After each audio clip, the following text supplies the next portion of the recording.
Welcome to सीधी शिक्षा माइडी शास्त्र। जैसा कि हम लोग देख रहे हैं क्लास 12 फिजिक्स तक हम लोग 14 चैप्टर के अंतर्गत में। तो चलिए हम लोग आज देखते हैं हम लोग ट्रांजिस्टर का प्रवर्धक के रूप में अनुप्रयोग को हम लोग जानते हैं। ठीक है, ट्रांजिस्टर का प्रवर्धक के रूप में किस तरीके से अनुप्रयोग होता है इसके बारे में हम लोग इस चीज़ को जानते हैं भाई कि ट्रांजिस्टर का प्रवर्धक के रूप में किस तरीके से उपयोग होता है, इस चीज़ को हम लोग जानते हैं। तो बेसिकली हम लोग ये ट्रांजिस्टर के रूप में हम लोग ये चीज़ को जानते हैं कि ट्रांजिस्टर के रूप में हमारे पास जो दो प्रकार के हम लोग ट्रांजिस्टर के बेस हम लोग जो पढ़े थे, जो हम लोग NPN के बेस पे होता है, NPN के बेस पे होता है, एक आपका PNP के बेस पे होता है, एक PNP के बेस पे होता है। ठीक है, तो पहला एक NPN के बेस पे हमारे पास किस तरीके से होता है, दूसरा हमारे पास PNP के बेस पे हमारे पास किस तरीके से होता है, ये दो चीज़ को आप लोग जानते हो। तो ट्रांजिस्टर के माध्यम से इन दोनों को हम लोग यहाँ पर क्या करने वाले हैं, एनालिसिस करने वाले हैं भाई कि ये किस तरीके से होगा, ये किस बेसिस पे होगा, ये दोनों चीज़ को हम लोग यहाँ पर क्या करने वाले हैं, जानने वाले हैं। तो इस कंटेंट के आधार पर हमारे पास ये दोनों चीज़ किस किस तरीके से होती है, किस बेस पे होती है, इस चीज़ को हम लोग यहाँ से जानते हैं भाई। तो इन दोनों कंटेंट के हिसाब से हम लोग इस चीज़ को जानते हैं। तो ट्रांजिस्टर का प्रवर्धक के रूप में किस तरीके से उपयोग होता है, इस चीज़ को हम लोग यहाँ से जानते हैं कि ट्रांजिस्टर का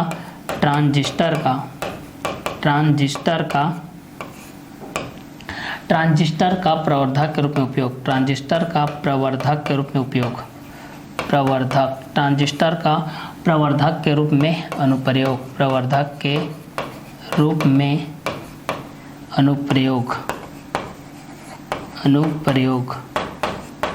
अनुप्रयोग, इस चीज़ को हम लोग जानते हैं। ट्रांजिस्टर का प्रवर्धक के रूप में अनुप्रयोग के बारे में हम लोग इस चीज़ को जानते हैं। तो ट्रांजिस्टर का प्रवर्धक के रूप में अनुप्रयोग किस तरीके से होता है, इस चीज़ को हम लोग जानते हैं भाई। तो ट्रांजिस्टर का प्रवर्धक के रूप में अनुप्रयोग के बेस पे हम लोग आगे देखने वाले हैं। ट्रांजिस्टर का प्रवर्धक के रूप में अनुप्रयोग को हम लोग क्या करने वाले हैं, देखने वाले हैं। प्रवर्धक वह युक्ति होती है, प्रवर्धक वह युक्ति होती है, देखिए प्रवर्धक वह युक्ति होती है। हम लोग किसके बारे में जान रहे हैं भाई, प्रवर्धक के बारे में। तो यहाँ पर देखिए प्रवर्धक, पहला किसके बारे में भाई, प्रवर्धक के बारे में।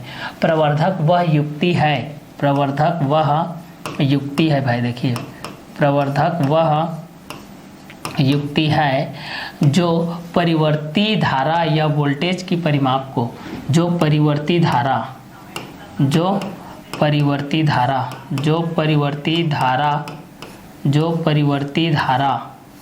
या फिर वोल्टेज की परिमाप को, या फिर वोल्टेज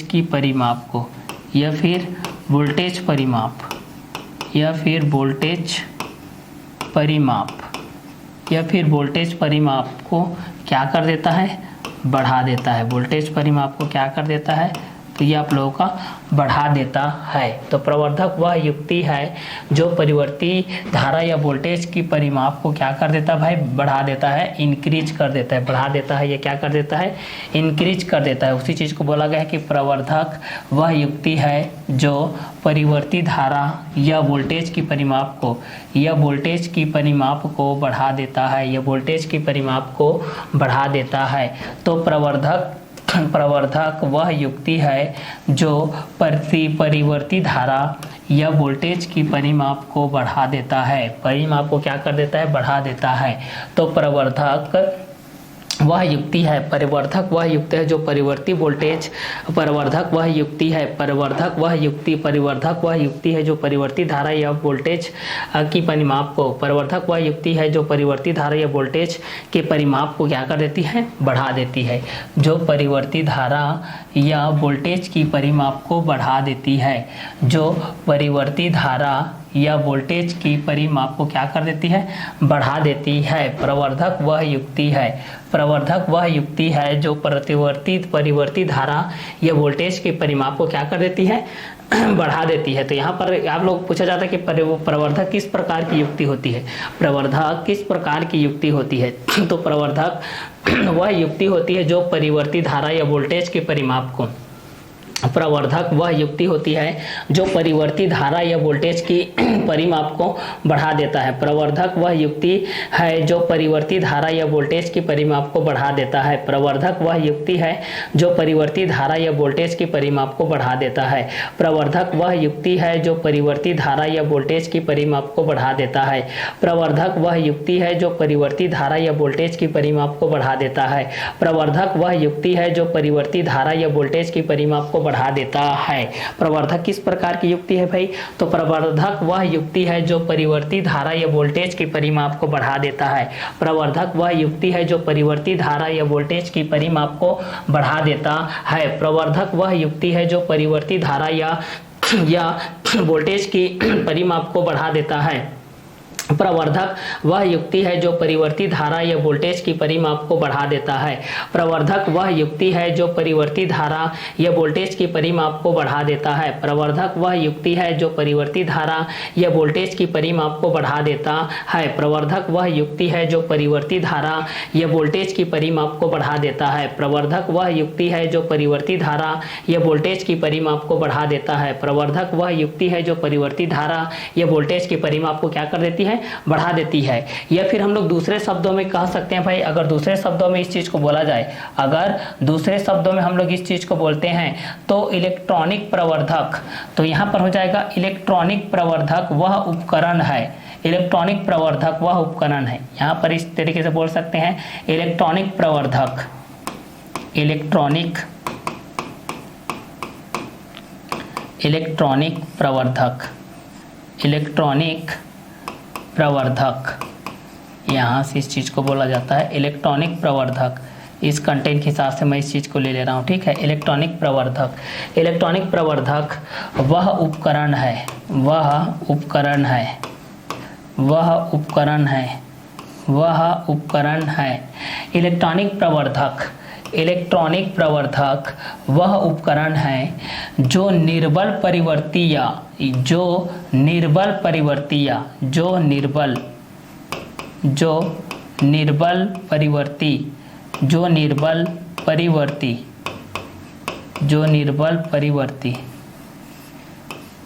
जो निर्बल परिवर्ती जो निर्बल परिवर्ती या प्रत्यवर्ती धारा को या प्रत्यवर्ती धारा को या फिर प्रत्यवर्ती धारा को या फिर प्रत्यवर्ती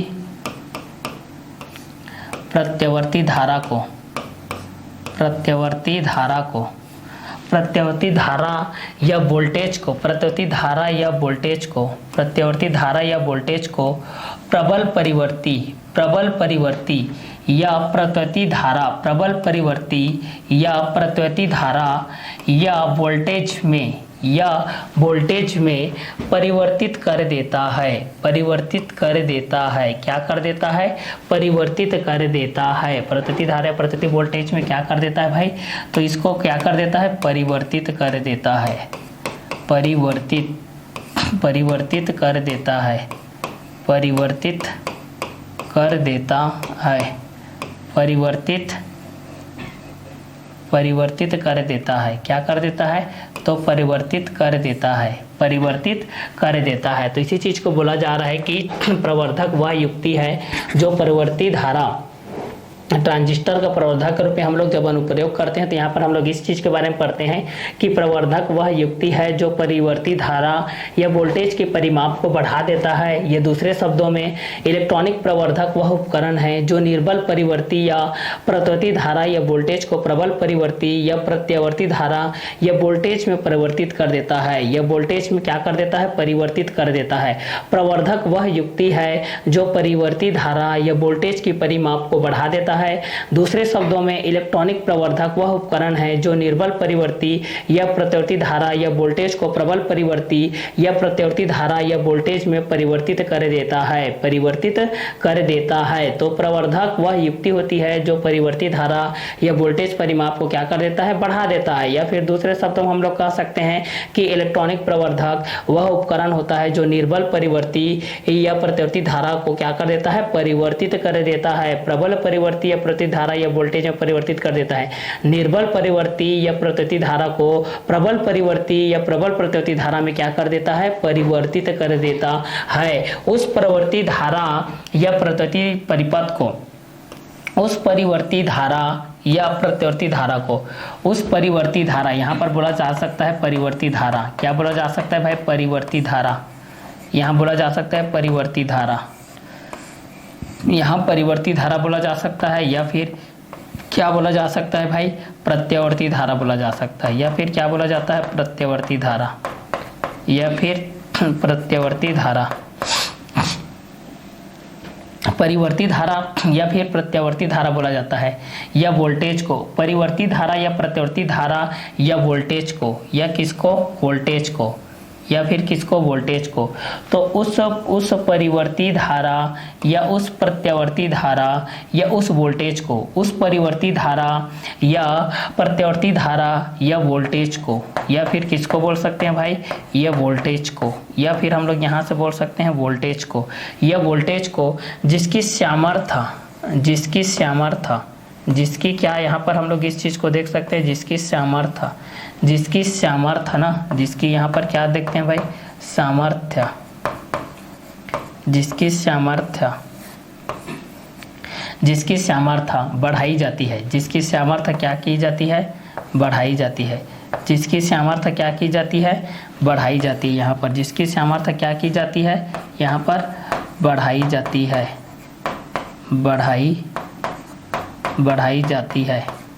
बढ़ाई जाती है, निवेश सिग्नल कहलाती है। क्या सिग्नल कहलाती है, निवेश सिग्नल कहलाती है। क्या सिग्नल कहलाती है, निवेश सिग्नल कहलाती है, जिसकी सामर्थ्य को बढ़ाई जाती है, जिसकी किसको बढ़ाई जाती है, सामर्थ्य को बढ़ाई जाती है, निवेश सिग्नल कहलाती है। निवेश या निवेशी सिग्नल जिसको बोल सकते हैं, निवेशी सिग्नल कहलाती है, निवेशी सिग्नल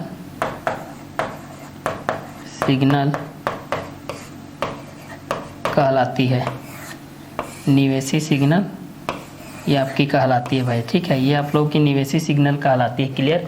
तो उस परिवर्ती धारा या प्रत्यावर्ती धारा या वोल्टेज को, उस परिवर्ती धारा या प्रत्यावर्ती धारा या वोल्टेज को जिसकी सामर्थ्य बढ़ाई जाती है, जिसकी सामर्थ्य बढ़ाई जाती है, निवेश सिग्नल कहलाती है। जिसकी सामर्थ्य बढ़ाई जाती है क्या कहलाती है, निवेश सिग्नल कहलाती है। जिसकी सामर्थ्य बढ़ाई जाती है क्या कहलाती है, निवेश सिग्नल कहलाती है।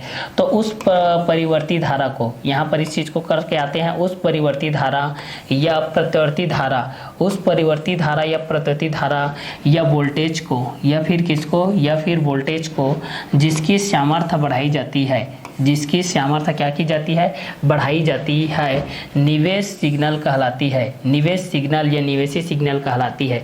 निवेश सिग्नल ये क्या कहलाती है, निवेशी सिग्नल कहलाती है। तो ट्रांजिस्टर का प्रवर्धक रूप में अनुप्रयोग में हम लोग इस चीज को देखते हैं कि प्रवर्धक वह युक्ति होती है जो परिवर्ती धारा या वोल्टेज की परिमाप को बढ़ा देता है। दूसरे शब्दों में इलेक्ट्रॉनिक प्रवर्धक वह उपकरण है जो निर्बल परिवर्ती या प्रत्यावर्ती धारा या वोल्टेज को प्रबल प्रवर्ती या फिर प्रत्यावर्ती धारा या वोल्टेज में क्या कर देता है, परिवर्तित कर देता है, या वोल्टेज में क्या कर देता है, परिवर्तित कर देता है। प्रवर्धक वह युक्ति है जो परिवर्ती धारा या वोल्टेज की परिमाप को बढ़ा देता है।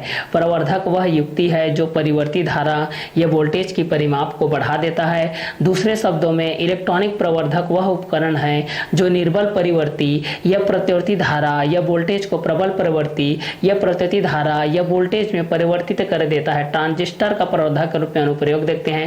प्रवर्धक वह युक्ति है जो परिवर्ती धारा या वोल्टेज की परिमाप को बढ़ा देता है। प्रवर्धक वह युक्ति है जो परिवर्ती धारा या वोल्टेज की परिमाप को बढ़ा देता है। दूसरे शब्दों में इलेक्ट्रॉनिक प्रवर्धक वह उपकरण है जो निर्बल परिवर्ती या प्रत्यावर्ती धारा या वोल्टेज को प्रबल परिवर्ती या प्रत्यावर्ती धारा या वोल्टेज में परिवर्तित कर देता है। उस परिवर्ती धारा या प्रत्यावर्ती धारा या वोल्टेज को जिसकी सामर्थ्य बढ़ाई जाती है निवेशी सिग्नल कहलाती है या निवेश सिग्नल कहलाती है। निवेशी सिग्नल कहलाती है या फिर क्या कहलाती है, निवेश सिग्नल कहलाती है। तो प्रवर्धक वह युक्ति है भाई जो कि प्रत्यावर्ती धारा या परिवर्ती धारा या प्रत्यावर्ती वोल्टेज के मान को क्या कर देती है, बढ़ा देती है। चलिए आगे देखते हैं।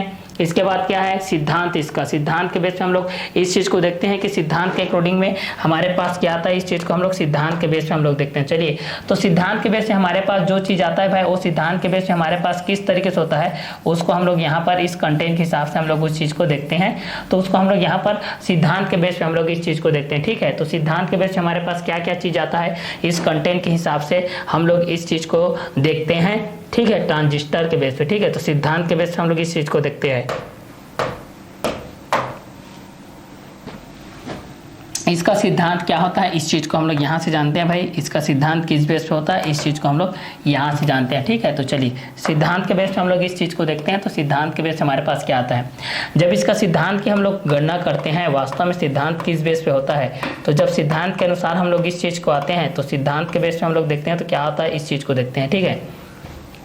ट्रांजिस्टर के प्रवर्धन की क्रिया, ट्रांजिस्टर के प्रवर्धन की क्रिया, यहाँ पर देखिए ट्रांजिस्टर की जो प्रवर्धन की क्रिया होती है, ट्रांजिस्टर में जो प्रवर्धन की क्रिया होती है, ये जो ट्रांजिस्टर है भाई, इस ट्रांजिस्टर के प्रवर्धन की क्रिया, इस ट्रांजिस्टर के प्रवर्धन की क्रिया, इस ट्रांजिस्टर के प्रवर्धन की क्रिया, इस ट्रांजिस्टर के प्रवर्धन, इस ट्रांजिस्टर के प्रवर्धन ना, इस ट्रांजिस्टर के प्रवर्धन, इस ट्रांजिस्टर के प्रवर्धन की क्रिया, परिवर्धन की क्रिया, परिवर्धन की क्रिया, परिवर्धन की क्रिया इस तथ्य पर आधारित है, इस तथ्य पर आधारित है, इस तथ्य पर आधारित है कि निवेशी सिग्नल, की निवेशी सिग्नल, की निवेशी सिग्नल, यहाँ से देखिए कि निवेशी सिग्नल, निवेशी सिग्नल, निवेशी सिग्नल, यहाँ से देखिए ये हो जाएगा निवेशी सिग्नल, क्लियर।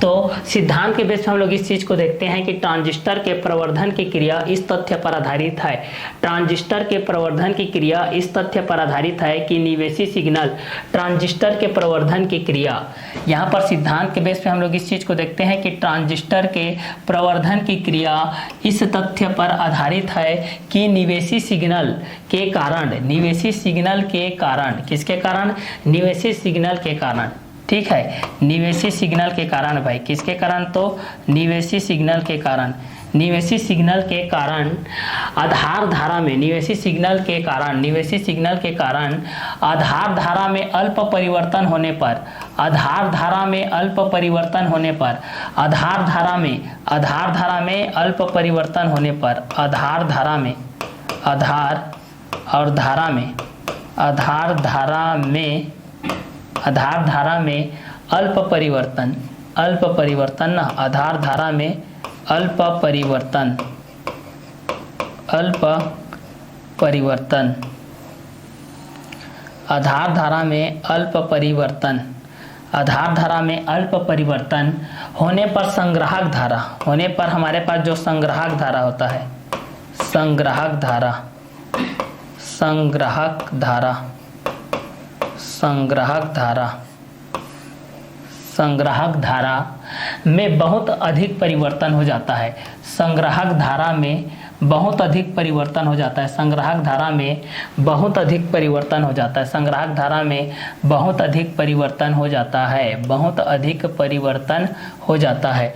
तो बहुत अधिक परिवर्तन इसमें हो जाता है, ठीक है, किसमें, संग्राहक धारा में बहुत अधिक परिवर्तन हो जाता है, बहुत अधिक,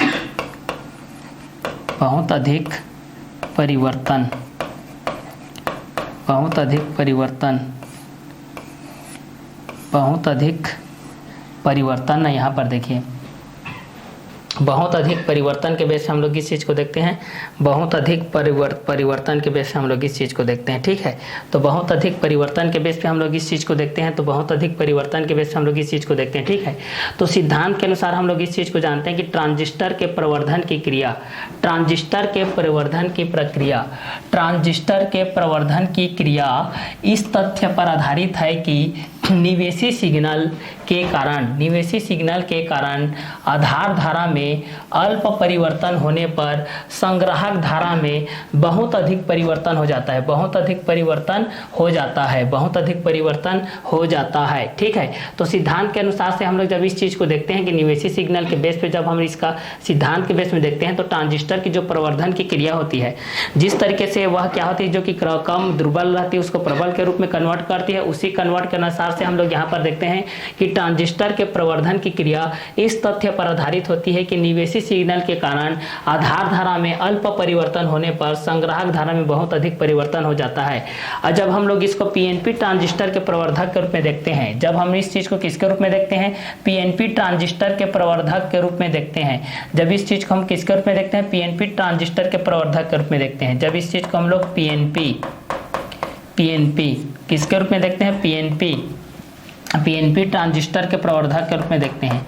PNP transistor, PNP transistor, PNP transistor प्रवर्धक के रूप में देखते हैं। जब इस चीज़ को हम लोग पीएनपी ट्रांजिस्टर के प्रवर्धक के रूप में, अनुप्रयोग के रूप में देखते हैं इस चीज़ को, ठीक है। तो पीएनपी ट्रांजिस्टर के प्रवर्धक के रूप में अनुप्रयोग उभयनिष्ठ उत्सर्जक परिपथ में, उभयनिष्ठ उत्सर्जक परिपथ में, उभयनिष्ठ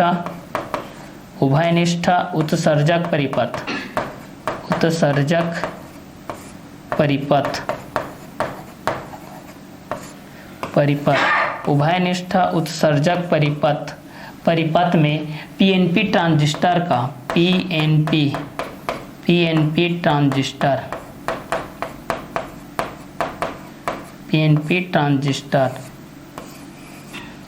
पीएनपी ट्रांजिस्टर का प्रवर्धक के रूप में अनुप्रयोग करते हैं। प्रवर्धक के रूप में क्या करते हैं? अनुप्रयोग करते हैं। जब इसका प्रवर्धक के रूप में क्या करते हैं भाई? इसका हम लोग अनुप्रयोग करते हैं का विद्युत परिपथ जब हम लोग तैयार करते हैं, इसका विद्युत परिपथ दर्शा करके, इसका विद्युत परिपथ जब हम लोग इस चीज़ को दर्शाते हैं, इसका विद्युत परिपथ दर्शाते हैं जब पीएनपी ट्रांजिस्टर के रूप में, किसके रूप में?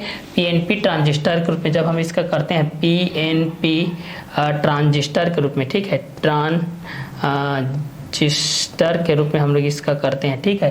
पीएनपी ट्रांजिस्टर के रूप में हम जब इसका करते हैं, ठीक है, पीएनपी ट्रांजिस्टर के रूप में हम लोग जब इसका करते हैं तो इस कंटेंट के हिसाब से जब हमारे पास क्या आता है, इस कंडीशन के हम लोग देखते हैं। तो पीएनपी के बेस पे हमारे पास, इस कंटेंट के बेस पे है हमारे पास, तो इस कंटेंट के हिसाब से जब हम लोग इस चीज़ को देखते हैं भाई, पीएनपी के बेस पे जब हम लोग इस चीज़ को देखते हैं तो इस कंडीशन पे हमारे पास जो होता है, इस कंडीशन की में हमारे पास जो होता है, इस कंडीशन के बेस पे हम लोग को यहाँ पर जानते हैं। तो इस कंडीशन के बेस पे जब हम लोग देखते हैं पीएनपी के बेस पे, यहाँ पर आप लोग देख सकते हैं भाई, पीएनपी के बेस पे यहाँ पर जो लिखाया है इस कंटेंट के हिसाब से आप लोग इस चीज़ को देख सकते हैं। पीएनपी के बेस पे हमारे पास किस तरीके से आता है, इस चीज़ को आप लोग यहाँ से कवर अप भी कर सकते हैं, ठीक है। तो पीएनपी के बेस पे जब हम लोग इस चीज़ को देखते हैं तो यहाँ पर हमारे पास है, देख लीजिए, पीएनपी के बेस पे हम लोग इस चीज़ को करते हैं तो हमारे पास ये दिया गया है कि यदि पीएनपी के बेस पे हम लोग इस चीज़ को देखते हैं, पीएनपी के बेस पे देखते हैं जब इस चीज़ को हम लोग किसके रूप में देखते हैं? पीएनपी के रूप में हम लोग जब इस चीज़ को देखते हैं, किसके रूप में देखते हैं? पीएनपी के बेस पे जब हम लोग इस चीज़ को देखते हैं भाई, तो यहाँ पर इस कंटेंट के हिसाब से जब हम लोग इस चीज़ को आगे करते हुए जाते हैं तो यहाँ पर हमारे पास क्या क्या चीज़ आता है, इस कंटेंट के हिसाब से हम लोग इस चीज़ को कवर अप करते हुए चले जाते हैं, ठीक है। तो इस कंटेंट के हिसाब से जब ये दोनों एक दूसरे के बीच में रहते हैं तो हमारे पास क्या क्या चीज़ आते हैं, इस कंटेंट के हिसाब से हम लोग इस चीज़ को यहाँ पर हम लोग कवर अप कर सकते हैं, ठीक है। तो इस चीज़ को हम लोग अगर कवर अप करते हैं तो वो किस कंटेंट के हिसाब से आता है, वो कंटेंट के हिसाब से भी हम लोग इस चीज़ को क्या कर सकते हैं, देख सकते हैं भाई, ठीक है। तो चलिए इस हिसाब से अगर हम लोग इस चीज़ को करते हैं तो इस कंटेंट के हिसाब से भी हमारे पास क्या आता है, इस कंटेंट के हिसाब से भी हम लोग इस चीज़ को देख सकते हैं। तो पीएनपी के बेस पे जब हम लोग इस चीज़ को देखते हैं, किसके बेस पे देखते हैं भाई, जब इस चीज़ को हम लोग पीएनपी के बेस पे देखते हैं तो यहाँ पर हमारे पास बहुत सारे कंटेंट के बेस पे हमारे पास आते हैं, ठीक है। तो यहाँ पर ये बहुत सारे कंटेंट के माध्यम से यहाँ पर आ रहे हैं, देखिए इस कंटेंट के माध्यम से जब हम लोग इस चीज़ को देखते हैं पीएनपी के माध्यम से, तो यहाँ पर हमारे पास जो विद्युत परिपथ के रूप में होते हैं, जो प्रवर्धक के रूप में आते हैं, प्रवर्धक के रूप में आपस में यहाँ पर जो सम्मिलित होते हैं, ट्रांजिस्टर के बेस पे जो सम्मिलित होते हैं, ये सारे कंटेंट 1 बाय 1 करके इसके बेसिस पे क्या होते हैं, आते जाते हैं। तो ये कंटेंट के हिसाब से भी हमारे पास ये आपके साथ आएगा भी और पीएनपी के रूप में हो जाएगा। तो पीएनपी के बेस पे जब हम लोग इस चीज़ को करते हैं, जिस तरीके से एनपीएन का होता है उसी प्रकार से आप लोगों का पीएनपी का भी होता है। तो उसी कंटेंट के हिसाब से जब हम लोग इस चीज़ को सॉल्व करते हैं भाई, तो यहाँ पर आप लोग इस डायग्राम के माध्यम से भी आप लोग इस चीज़ को देख सकते हैं, जैसे कि यहाँ पर पीएनपी के रूप में आप लोगों का शो अप हुआ है। जैसे कि यहाँ पर अगर मैं इस चीज़ को शो अप करके यहाँ से बताना चाहूँ तो यहाँ से डायग्राम के थ्रू से आप लोग पास इस चीज़ को इस तरीके से बताया जा सकता है। जब ये निवेशी सिग्नल के पास में जब तो संयुक्त धारा से होकर के इसमें जब अल्प परिवर्तन होता है तो संग्राहक धारा में बहुत अधिक परिवर्तन हो जाता है। तो इसी को बोला गया है कि ट्रांजिस्टर के प्रवर्धक में उभयनिष्ठ उत्सर्जक के रूप में, उभयनिष्ठ उत्सर्जक के रूप में, जब उभयनिष्ठ उत्सर्जक के रूप में हम लोग पीएनपी ट्रांजिस्टर का प्रवर्धक के रूप में उपयोग करते हैं, प्रवर्धक के रूप में क्या करते हैं यहाँ पर उपयोग करते हैं। जब पीएनपी ट्रांजिस्टर का प्रवर्धक के रूप में अनुप्रयोग उभयनिष्ठ उत्सर्जक परिपथ में पीएनपी ट्रांजिस्टर का करते हैं। किसका करते हैं? पीएनपी ट्रांजिस्टर का करते हैं। पीएनपी ट्रांजिस्टर का प्रवर्धक के रूप में अनुप्रयोग का विद्युत परिपथ इस तरीके से आप लोगों के पास क्या किया गया है?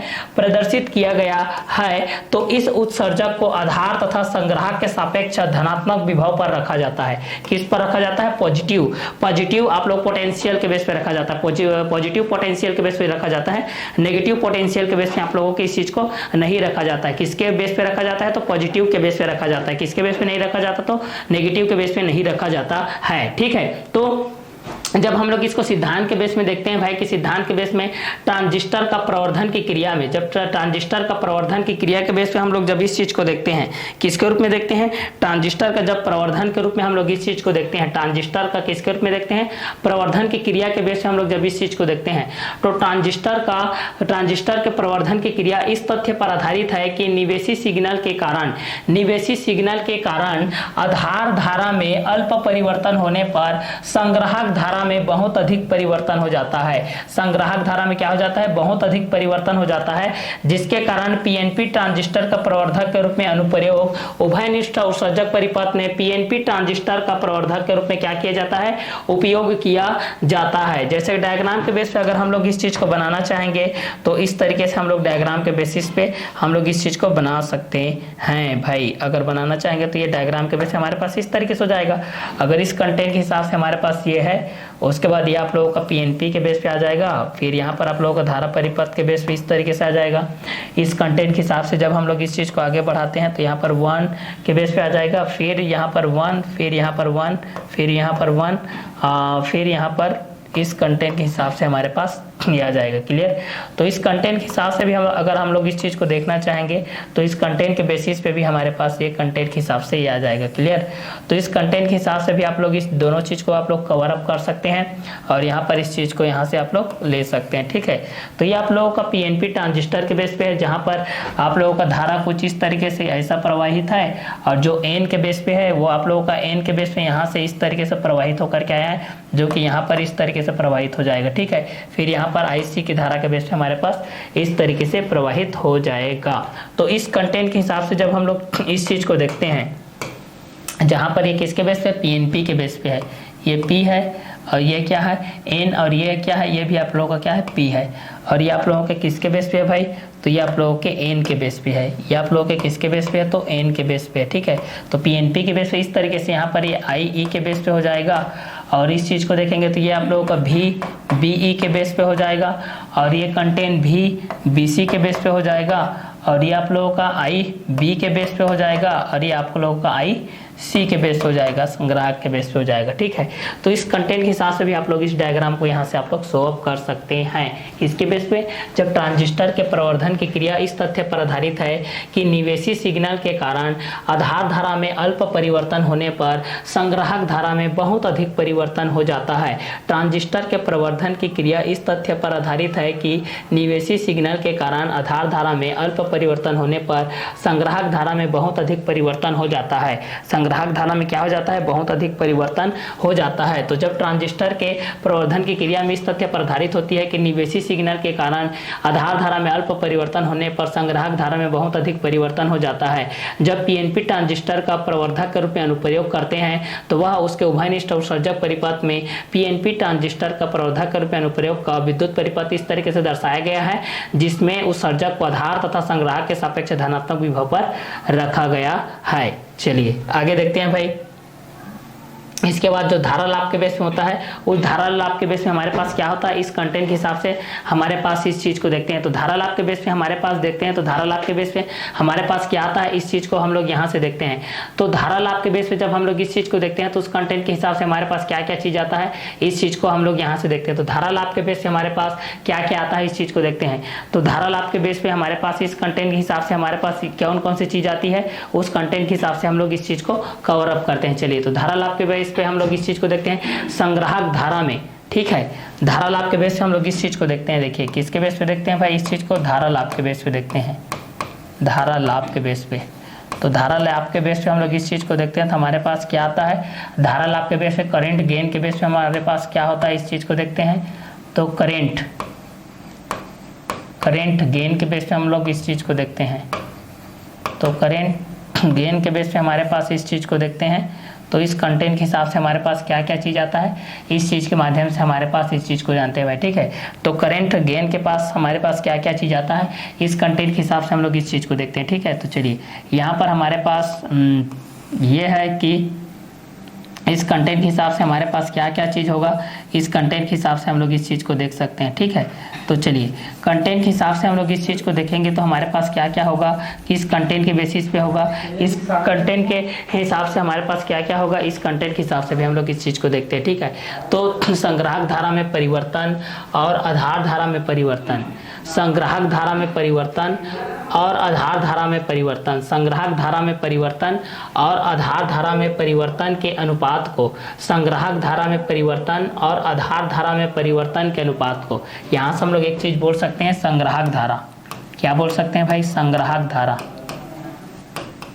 संग्राहक धारा ये हो जाएगा संग्राहक धारा, और संग्राहक धारा में परिवर्तन, संग्राहक धारा में परिवर्तन, संग्राहक धारा में परिवर्तन और के बटे में हमारे पास क्या हो जाएगा, इस चीज़ को देखेंगे तो आधार धारा में परिवर्तन, आधार धारा में परिवर्तन, आधार धारा में परिवर्तन,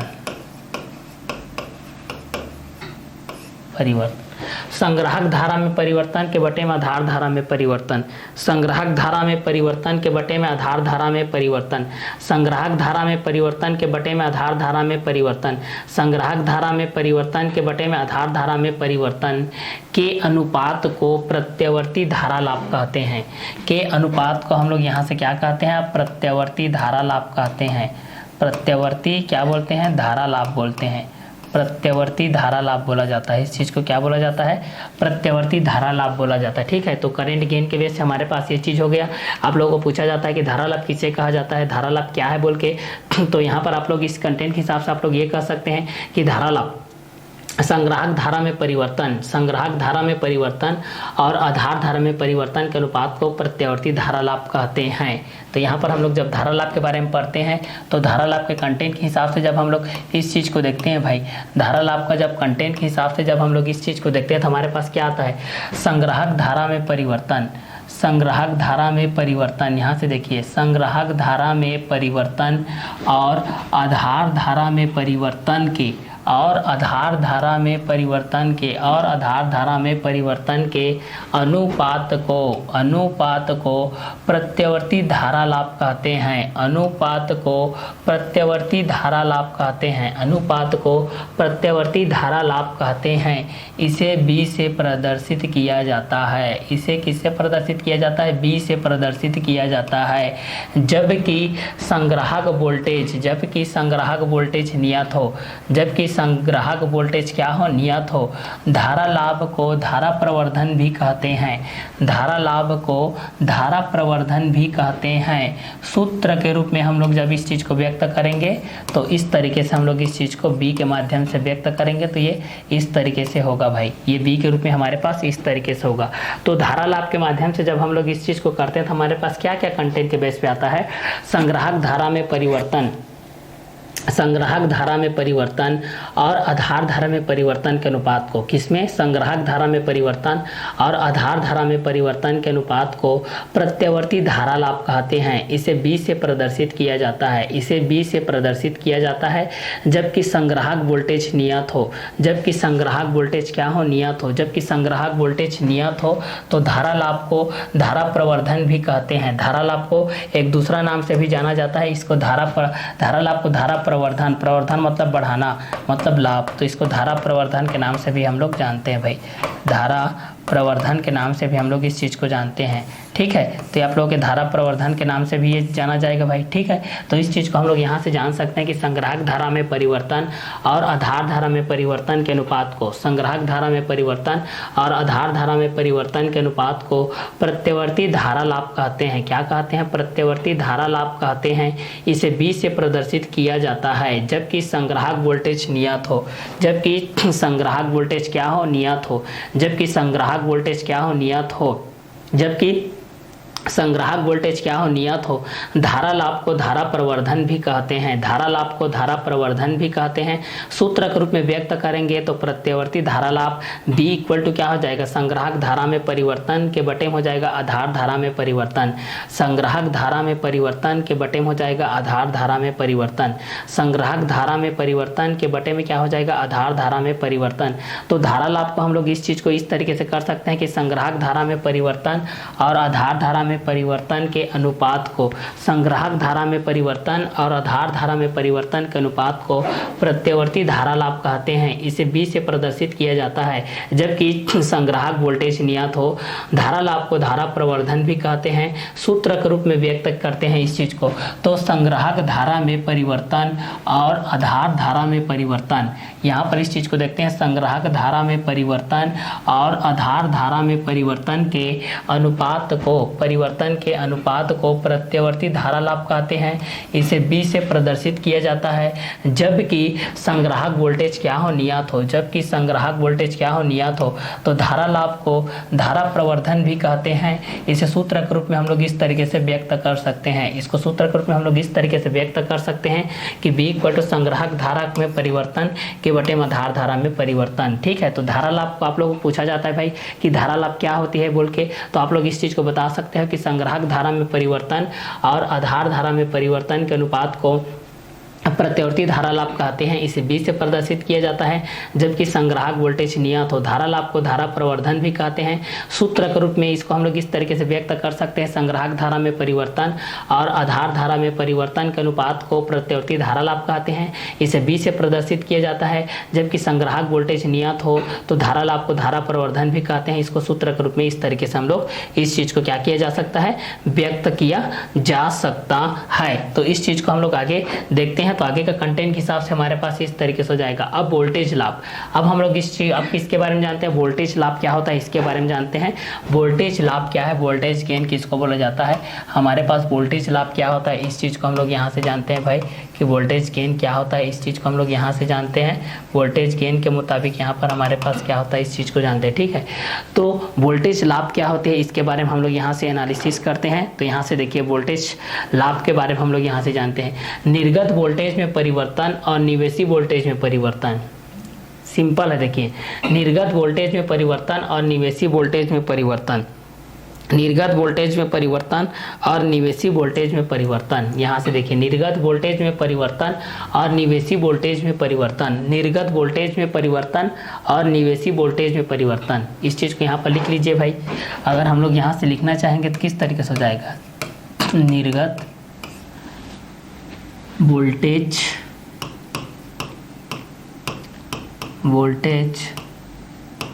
में परिवर्तन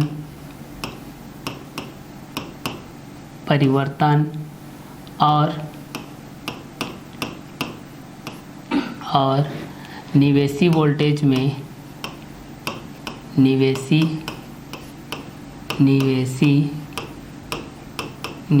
वोल्टेज में परिवर्तन के अनुपात को वोल्टेज लाभ कहते हैं। वोल्टेज लाभ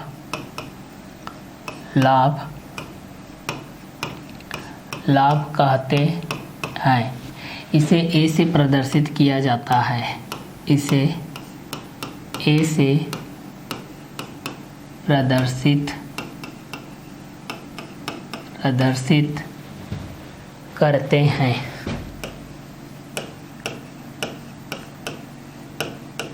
हैं। यदि निवेशी वोल्टेज में, यदि किसमें, निवेशी वोल्टेज में, ठीक है, यदि निवेशी वोल्टेज में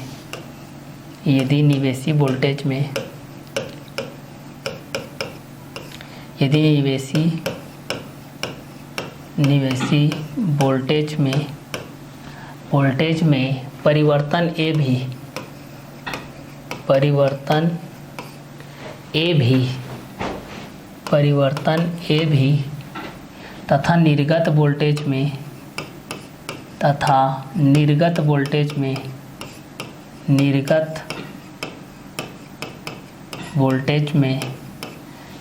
वोल्टेज में परिवर्तन ए भी हो, वोल्टेज में परिवर्तन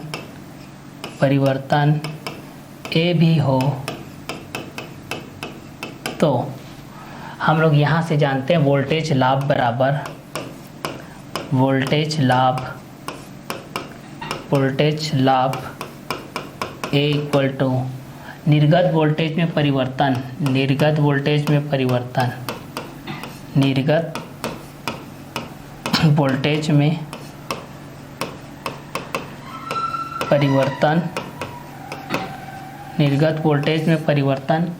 के बटे में निवेशी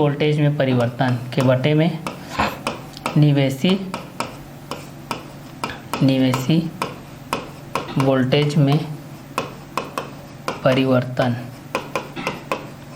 परिवर्तन तो निर्गत वोल्टेज में परिवर्तन के बटे में निवेशी वोल्टेज में परिवर्तन, वोल्टेज लाभ बराबर क्या हो जाएगा, निर्गत वोल्टेज में परिवर्तन और निवेशी वोल्टेज में परिवर्तन के अनुपात को वोल्टेज लाभ कहते हैं, को क्या बोला जाता है, वोल्टेज लाभ बोला जाता है। तो यहाँ पर आप लोग पूछा जाएगा कि वोल्टेज लाभ क्या होती है, तो वोल्टेज लाभ के लिए आप लोग यहाँ से इस चीज़ को लिख सकते हैं भाई कि वोल्टेज लाभ क्या होती है बोलने से, तो वोल्टेज लाभ निर्गत वोल्टेज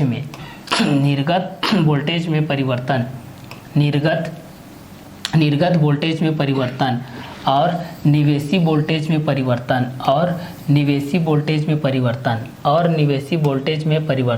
निर्गत वोल्टेज में परिवर्तन और निवेशी वोल्टेज में परिवर्तन के अनुपात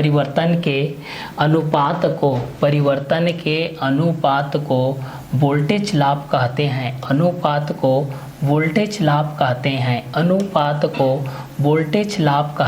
निर्गत वोल्टेज में परिवर्तन और निवेशी वोल्टेज में परिवर्तन के अनुपात को वोल्टेज लाभ कहते हैं। क्या लाभ कहते हैं, वोल्टेज लाभ कहते हैं। इसे ए से प्रदर्शित किया जाता है। इसे किससे प्रदर्शित किया जाता है, ए से प्रदर्शित किया जाता है। इसे ए से प्रदर्शित किया जाता है। इसे ए से क्या किया जाता है, प्रदर्शित किया जाता है। यदि निवेशी वोल्टेज में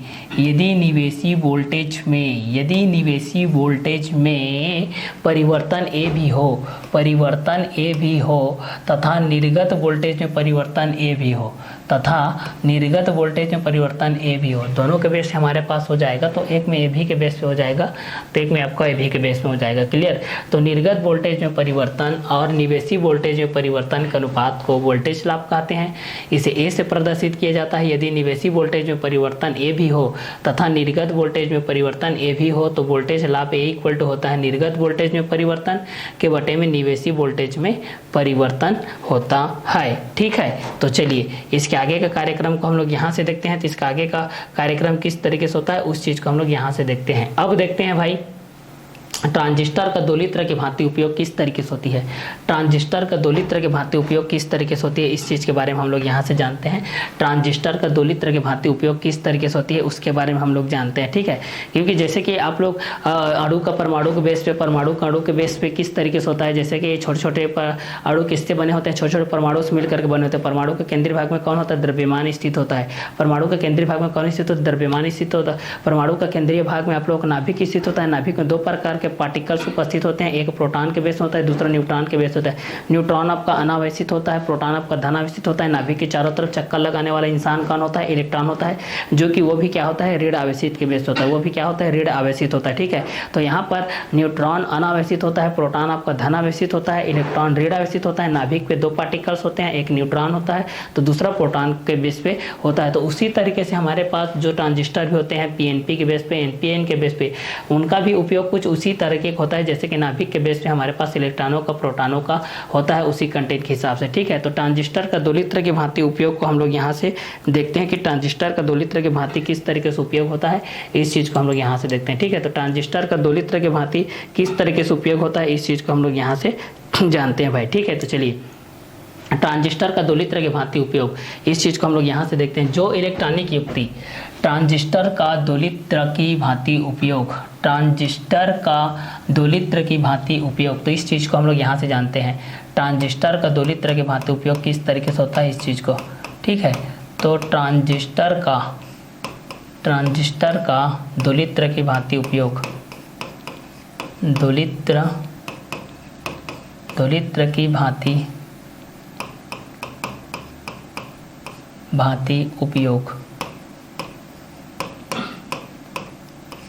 उपयोग इस चीज को हम लोग देखते हैं, ठीक है। जो इलेक्ट्रॉनिक युक्ति उच्च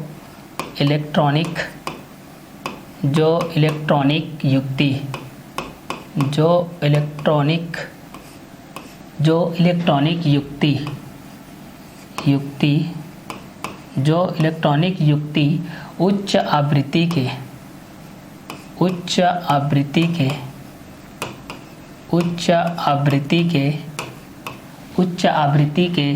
स्थायी विद्युत दोलन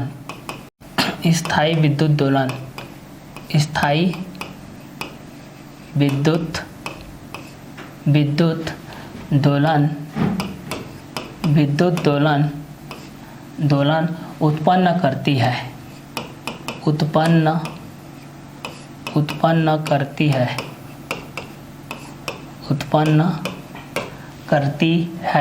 उन्हें दोलित्र कहते हैं। उन्हें क्या कहते हैं? दोलित्र कहते हैं। उन्हें दोलित्र कहते हैं, ठीक है।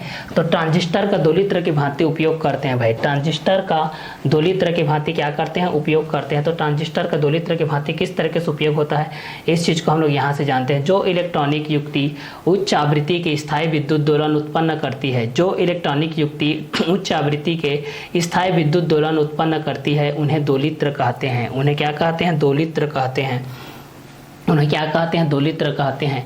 तो जो इलेक्ट्रॉनिक युक्ति यहाँ से देखिए, जो इलेक्ट्रॉनिक युक्ति उच्च आवृत्ति के स्थायी विद्युत दोलन उत्पन्न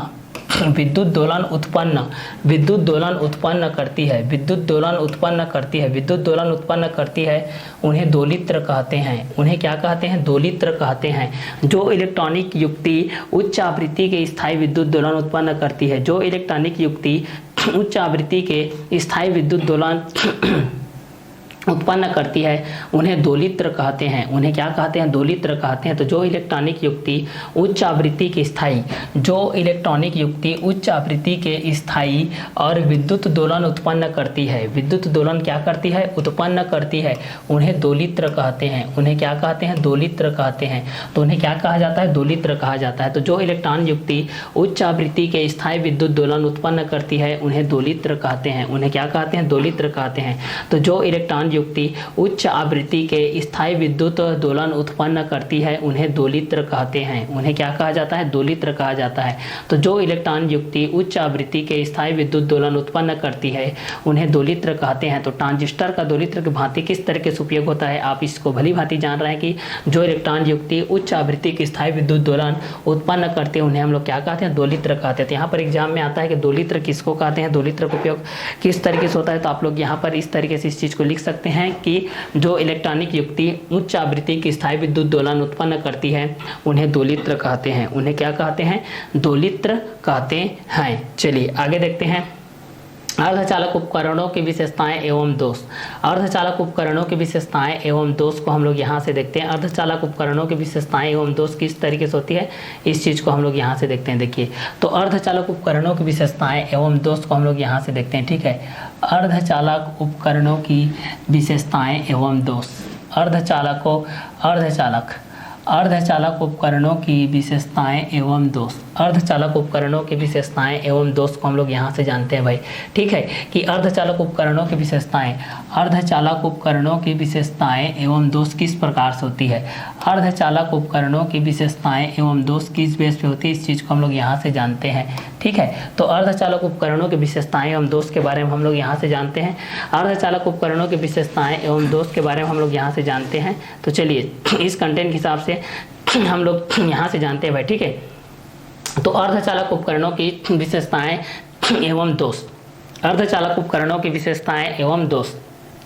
तो अर्धचालक उपकरणों की विशेषताएं एवं दोष के बारे में हम लोग यहाँ से जानते हैं भाई, ये किस किस तरीके से होती है, इस कंटेंट के हिसाब से हम लोग इस चीज़ को देखते हैं। ठीक है, तो पहला विशेषता के बेस पे हमारे पास यहाँ पर क्या आता है, इस चीज़ को हम लोग यहाँ से देखते हैं। ये आकार में छोटे होते हैं, ये आकार में क्या होते हैं, छोटे होते हैं भाई। ये आकार में क्या होते हैं, बहुत ही छोटे होते हैं। जैसे कि अणु और परमाणु के बेस पे हमारे पास जो कंटेंट के बेस पे होता है ना, एक अणु के बेस पे होता है तो दूसरा परमाणु के बेस पे होता है, तो एक आपके पास नाभिक के बेस पे होता है, तो नाभिक के बेस पे होता है, तो एक आपके पास किसके बेस पे होता है, न्यूट्रॉन के बेस पे होता है भाई।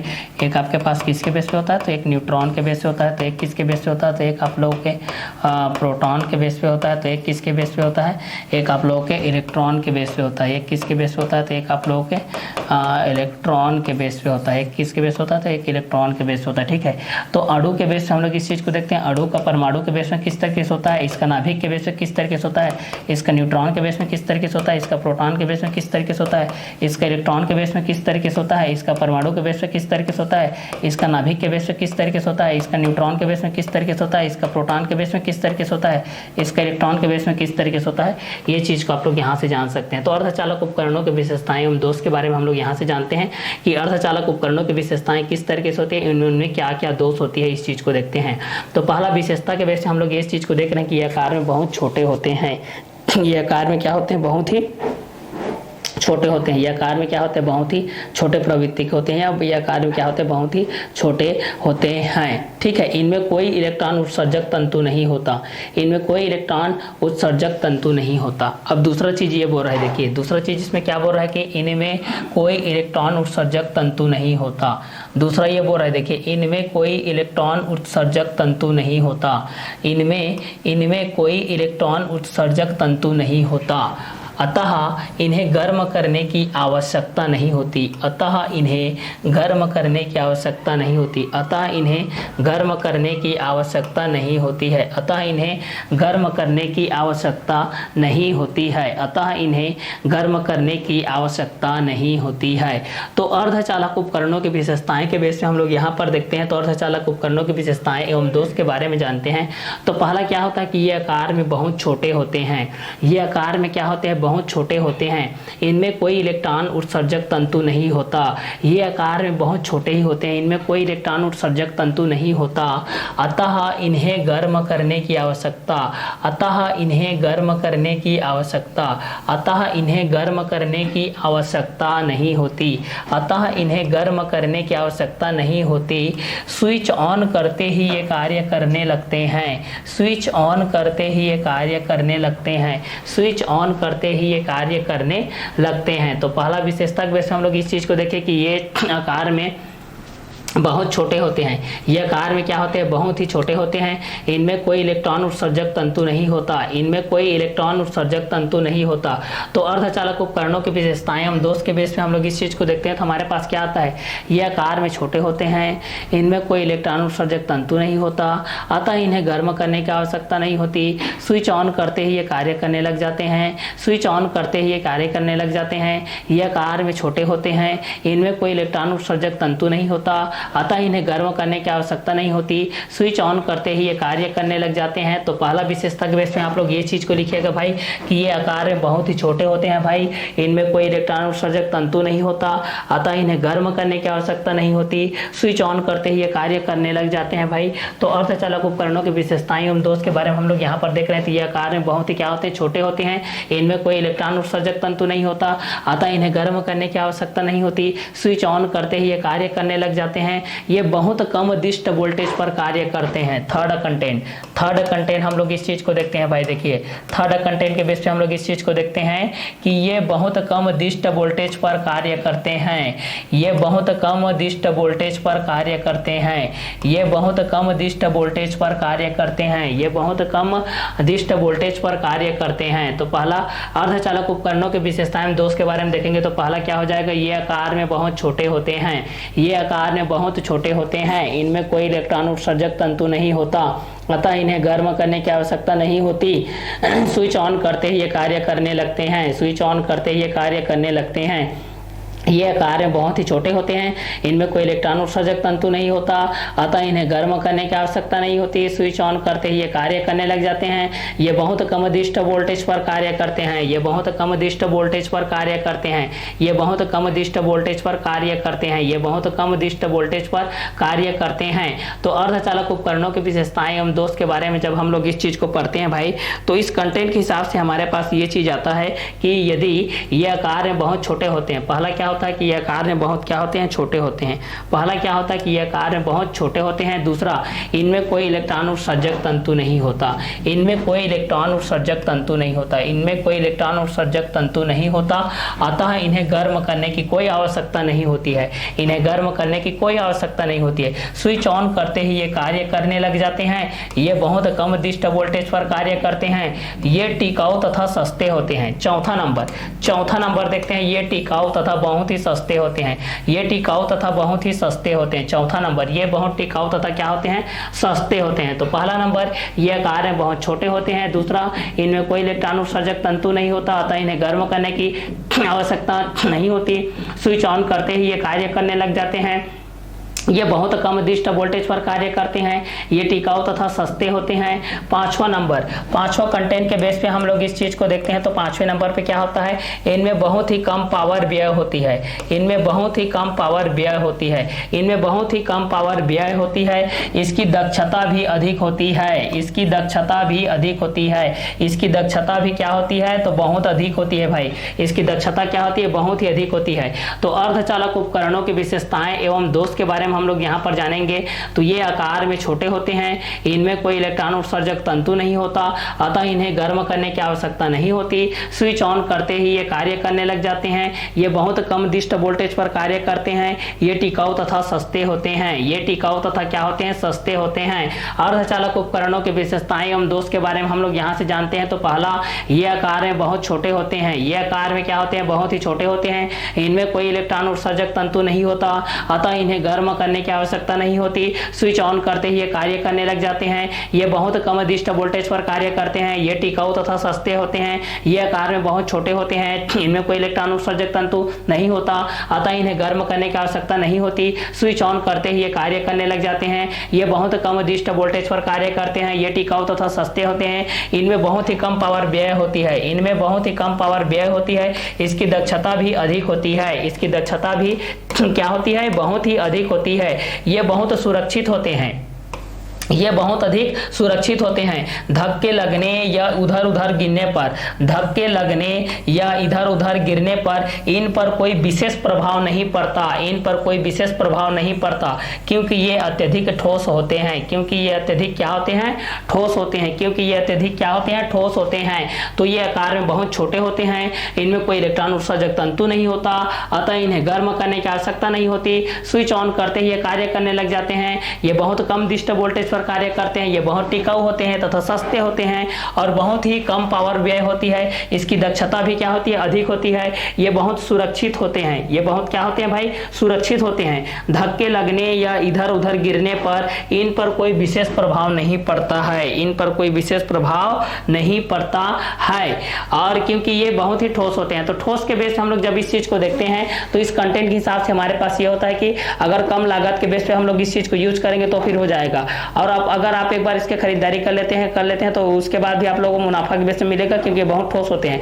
मतलब ये आप लोगों को लॉस में नहीं करेगा, हमेशा आपको किस में रखेगा, बेनिफिट में रखेगा। तो आप लोग परिभाषा के बेस, विशेषताएं के बेस में आप लोग पास जो 6 विशेषताएं हैं पहला विशेषता में आप लोग ये लिखिएगा कि यह कार्य बहुत छोटे होते हैं। दूसरा विशेषता, इनमें कोई भी इलेक्ट्रॉन उत्सर्जक तंतु नहीं होता। तीसरा में ये लिख दीजिएगा कि ये बहुत कम डिस्ट वोल्टेज पर कार्य करते हैं, और उसी के लाइन में आप लोग ये जोड़ दीजिएगा कि पहला जो ये कार्य बहुत छोटे होते हैं, दूसरा इनमें कोई इलेक्ट्रॉन उत्सर्जक तंतु नहीं होता, अतः इन्हें गर्म करने की कोई आवश्यकता नहीं होती है, स्विच ऑन करते ही ये कार्य करने लगते हैं। उसी प्रकार ये बहुत कम डिस्ट वोल्टेज पर कार्य करते हैं, ये टिकाऊ तथा सस्ते होते हैं, इनमें बहुत ही कम पावर व्यय होती है, इसकी दक्षता भी अधिक होती है, ये बहुत सुरक्षित होते हैं, धक्के लगने या इधर उधर गिरने पर इन पर कोई विशेष प्रभाव नहीं पड़ता, क्योंकि ये बहुत अधिक क्या होते हैं, ठोस होते हैं, क्योंकि ये बहुत अधिक क्या होते हैं, ठोस होते हैं। तो विशेषता के बेस पे हमारे पास 6 विशेषताएं हैं। किसकी विशेषता है? तो अर्धचालक उपकरणों की विशेषताएं हैं। ये किसकी विशेषताएं हैं? तो अर्धचालक उपकरणों की विशेषताएं हम दोष के बेस पे हैं, जिसमें यह कार्य बहुत छोटे होते हैं, इनमें कोई इलेक्ट्रॉन उत्सर्जक तंतु नहीं होता, अतः इन्हें गर्म करने कोई आवश्यकता नहीं होती, स्विच ऑन करते ही ये कार्य करने लग जाते हैं, ये बहुत कम डिस्ट वोल्टेज पर कार्य करते हैं, ये अधिक टिकाऊ एवं सस्ते होते हैं, ये बहुत ही कम पावर पर व्यय होती है, इनकी दक्षता भी अधिक होती है, ये बहुत सुरक्षित होते हैं, धक्के लगने इधर उधर गिरने पर इन पर कोई विशेष प्रभाव नहीं पड़ता, क्योंकि ये अधिक ठोस होते हैं। अब इनके दोष के बारे में जानते हैं भाई। इनके दोष के बारे में हमारे पास क्या क्या होता है, इस कंटेंट के हिसाब से हम लोग यहाँ पर देखते हैं। तो यहाँ पर दोष के बारे में हमारे पास देखते हैं, तो दोष में पहला होता है उच्च आवृत्ति पर इनकी अनुक्रिया मंद हो जाती है। उच्च आवृत्ति होती है तो इनकी जो अनुक्रिया होती है वह मंद हो जाती है, मतलब धीरे धीरे हो जाती है। और दूसरा, ये ताप संवेदी होते हैं, ताप बढ़ने पर इनकी दक्षता कम होने लगती है। दो इसमें दोष है भाई। दो क्या क्या दोष है? अगर उच्च आवृत्ति होती है तो इनकी अनुक्रिया मंद हो जाती है। उच्च आवृत्ति पर इनकी अनुक्रियाएं क्या हो जाती है? मंद हो जाती है। उच्च आवृत्ति पर इनकी अनुक्रियाएं क्या हो जाती है? मंद हो जाती है। उच्च आवृत्ति पर इनकी अनुक्रियाएं क्या हो जाती है? मंद हो जाती है। ये ताप संवेदी होते हैं, ताप बढ़ने पर इनकी दक्षता कम होने लगती है। ये ताप संवेदी होते हैं, ताप बढ़ने पर इनकी दक्षता कम होने लगती है। ये उच्च आवृत्ति पर इनकी अनुक्रिया मंद होती जाती है। उच्च आवृत्ति पर इनकी अनुक्रिया क्या होती जाती है? मंद होती जाती है। तो इस कंटेंट के हिसाब से आप लोग इस चीज को लिख सकते हैं कि उच्च आवृत्ति पर इनकी अनुक्रिया